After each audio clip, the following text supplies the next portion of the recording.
ستمبر کا مہینہ ہے۔ ستمبر کے مہینے کے اندر 6 ستمبر کی تاریخ بڑی یادگار تاریخ ہے۔ پاکستان کے ساتھ جس کو محبت ہے اور پاکستان کی تاریخ جو شخص جانتا ہے، جب 6 ستمبر کا نام اس کے سامنے آتا ہے تو اس کا سینہ چوڑا ہو جاتا ہے۔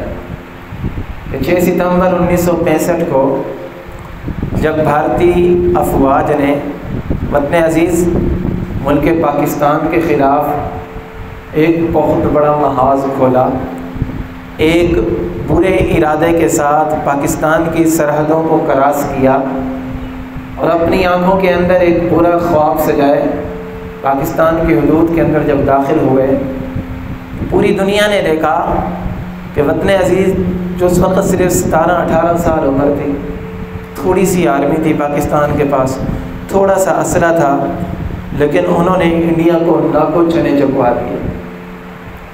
لاہور کے مقام پر، سیالکوٹ کے مقام پر پاکستان آرمی نے، پاکستانی عوام نے ان کے پیچھے شانہ بشانہ کھڑے ہو کر دشمن کو پاکستان کی حدود سے نکلنے پر مجبور کر دیا۔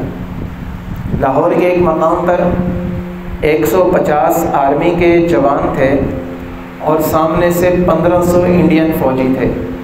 اب تاریخ اٹھائیں، ان 1500 فوجیوں کے ساتھ ان 150 فوجیوں کا تقریباً 12 گھنٹے مقابلہ چلتا رہا۔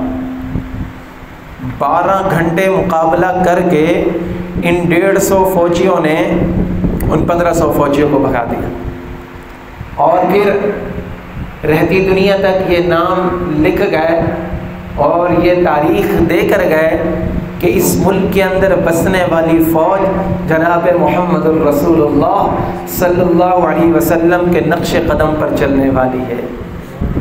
جناب رسول اللہ صلی اللہ علیہ وسلم آپ جب غزوہ بدر کے اندر تشریف لے گئے ہیں تو آپ کے پاس 313 نہتے، چند آدمیوں کے پاس تلواریں تھیں، باقی صحابہ کرام ایسے کسی کے پاس سواری نہیں تھی، کسی کے پاس نہیں تھی، کچھ صحابہ کرام نے لاٹھیاں اٹھائی ہوئی تھی، اور دشمن سامنے سے طاقتور مشرکین مکہ، انہوں نے ابو جہل کی سرکردگی کے اندر بہت بڑا لشکر لے کر آئے، 1000 کا لشکر، جن میں سے زرہ بھی پہنی ہوئی تھی، ان کے پاس تلواریں بھی تھیں، نیزے بھی تھے، ان کے پاس گھوڑے بھی تھے، اونٹ بھی تھے، سارے دفاعی لحاظ سے مضبوط تھے۔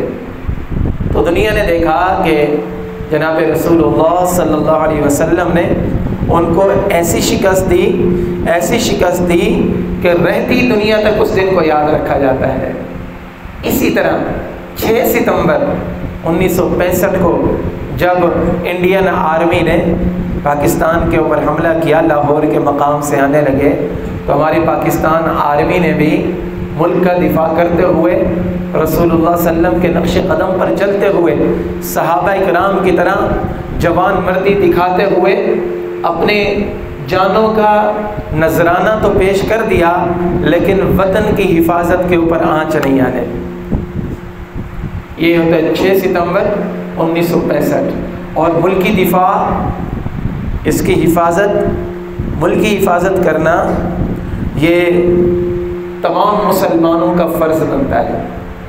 ہمارے وطن عزیز کی سرحدوں پر جب کبھی کوئی مشکل آئے تو اس میں ہمارا فرض بنتا ہے، مسلمان ہونے کے ناطے، پاکستانی ہونے کے ناطے، کہ اپنے ملک کی سرحدوں کے اوپر، چاہے وہ جغرافیائی سرحدیں ہوں، نظریاتی سرحدیں ہوں، کبھی بھی پاکستان کے نظام کو ہم نے کمزور نہیں ہونے دینا ہے۔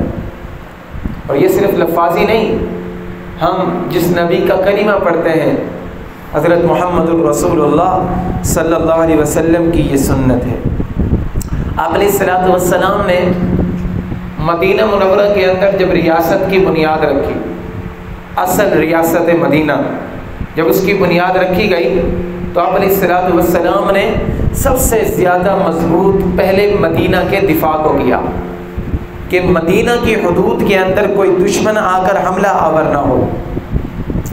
اس کے لیے آپ علیہ الصلوۃ والسلام نے میثاق مدینہ، جو آپ حضرات جانتے ہیں کہ ایک عہد نامہ بنایا گیا، کہ جس کے اندر مدینہ کے اندر رہنے والے تمام مذاہب کے لوگ، یہودی ہوں، عیسائی ہوں، مشرک ہوں، جتنے بھی لوگ تھے ان سب کے ساتھ یہ عہد کیا گیا کہ مدینہ کی سرحدوں کے اوپر اگر کوئی دشمن بھی حملہ کرتا ہے تو سارے مل کر اس وطن کا دفاع کریں گے، سارے مل کر اس وطن کا دفاع کریں گے۔ آپ علیہ الصلوۃ والسلام نے میثاق مدینہ بنایا۔ یہی وجہ تھی کہ ان 10 سالوں کے اندر کسی دشمن کو جرت نہ ہوئی کہ مدینہ کے اوپر حملہ کر سکتا۔ 2 جنگیں ہوئی مدینہ منورہ کے اندر دفاعی، ایک غزوہ احد کہ جس کے اندر حضرات صحابہ کرام کا مشورہ تھا کہ مدینہ کے اندر رہ کر یہ جنگ لڑی جائے، ایک غزوہ احد، اور دوسرا غزوہ خندق کہ جس کے اندر 10,000 کا لشکر آیا تھا باہر سے، مختلف قبیلوں سے یہ ابو سفیان نے لوگوں کو جمع کیا تھا، اور مختلف قبیلوں سے جمع کر کے انہوں نے یہ ارادہ کیا تھا کہ یہ ریاست مدینہ جو دن بدن طاقتور ہوتی جا رہی ہے، دن بدن کفار کی آنکھوں کے اندر جو چھپ رہی ہے، اس کو کسی طریقے سے ختم کیا جائے۔ اس کی مثال ایسے سمجھ رہے ہیں کہ اس زمانے کا نیٹو اتحاد بنا تھا، جیسے کچھ عرصہ پہلے نیٹو اتحاد بنا تھا امارت اسلامیہ کو ختم کرنے کے لیے، امریکہ اور اس کے حواری سارے اکٹھے ہو گئے، اپنے ساتھ سارے فوجیوں کو ملایا، تقریباً 50 کے قریب ملکوں کو اکٹھا کیا کہ یہ جو تھوڑے سے طالبان ہیں نا، تھوڑے سے مسلمان ہیں، ان کو ختم کر دیا جائے۔ انہوں نے یہ ارادہ کیا، 20 سال تک امریکہ اور اس کے حواری وہاں پر ناک رگڑتے رہے، وہاں پر لڑائی کرتے رہے، اور آخر کار ان کو وہاں سے دم دبا کر بھاگنا پڑا۔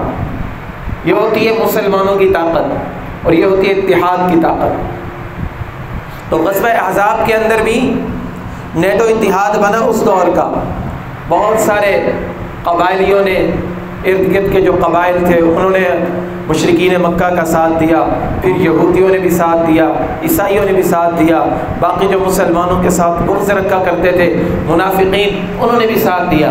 تو اللہ کے نبی نے اس زمانے کے اندر ایک نئی جنگی چال چلی۔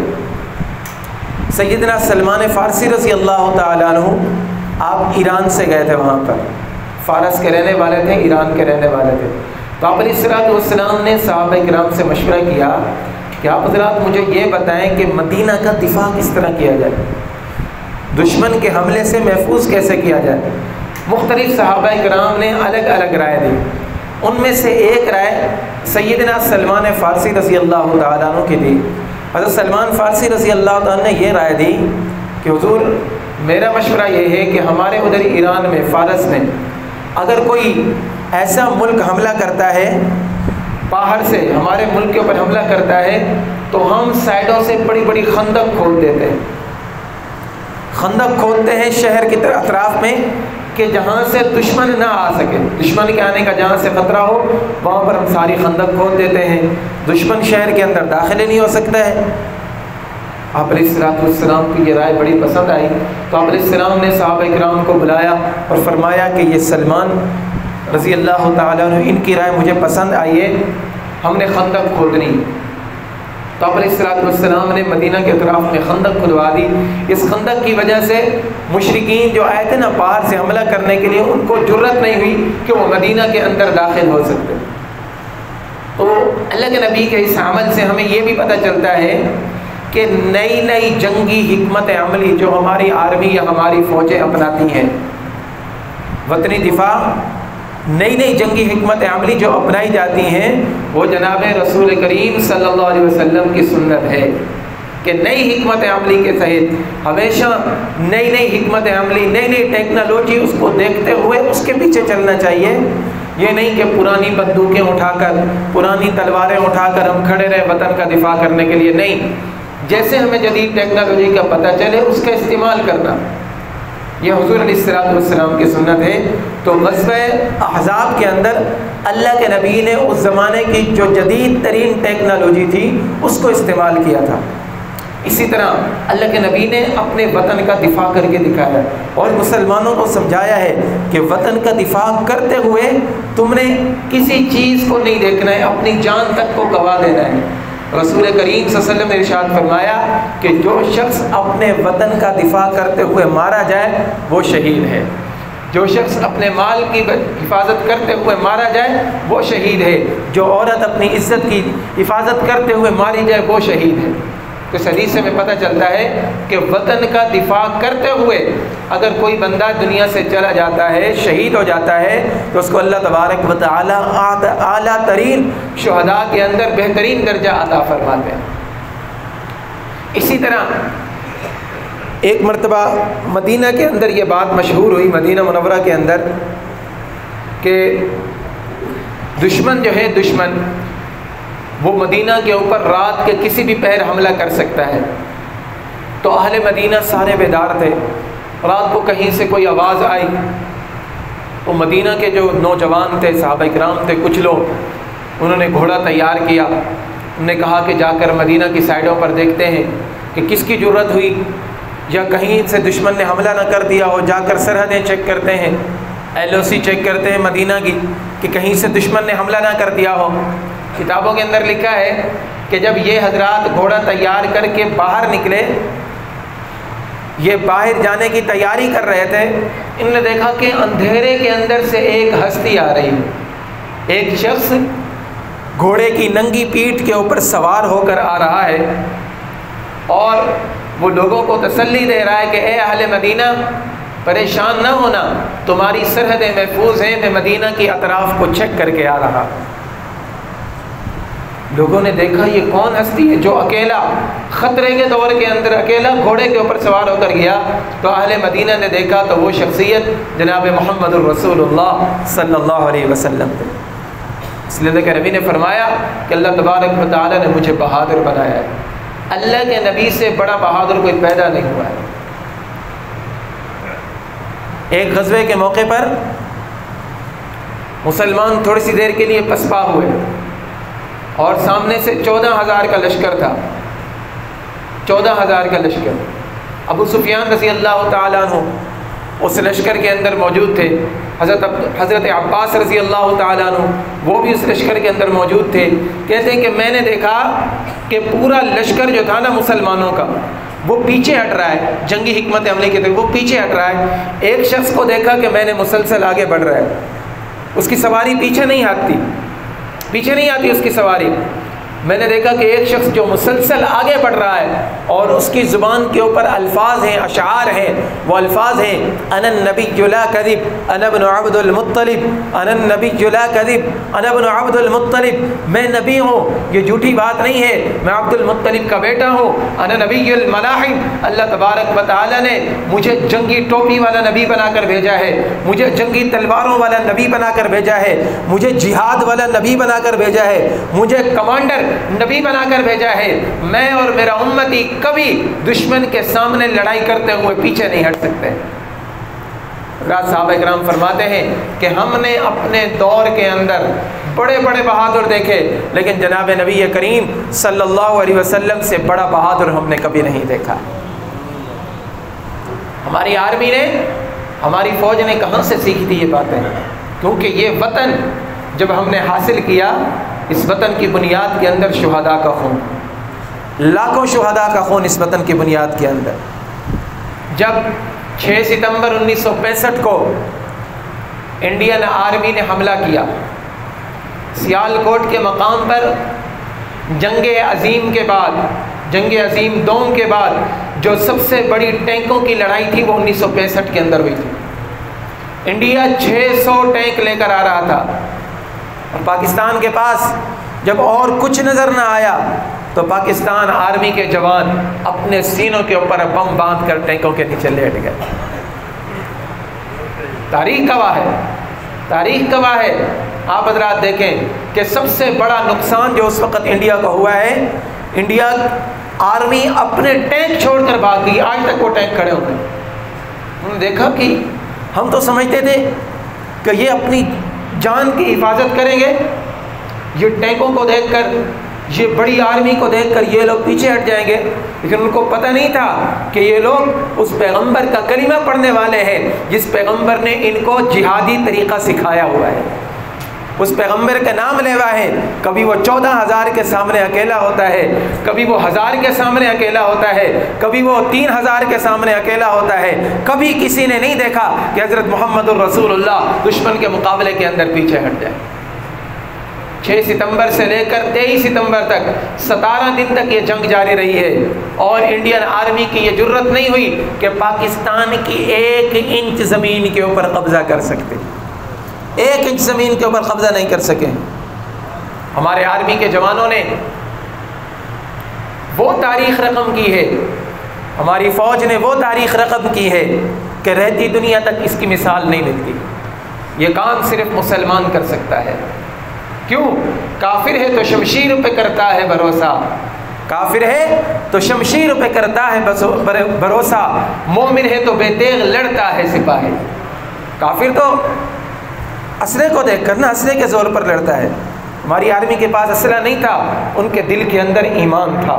ایمانی طاقت کے اوپر جب وہ لڑے ہیں تو دشمن اپنے ٹینک چھوڑ کر بھی بھاگ گیا، اپنا علاقہ چھوڑ کر بھی بھاگ گیا، اور پوری دنیا کے اندر اس کو رسوائی کا سامنا کرنا پڑا۔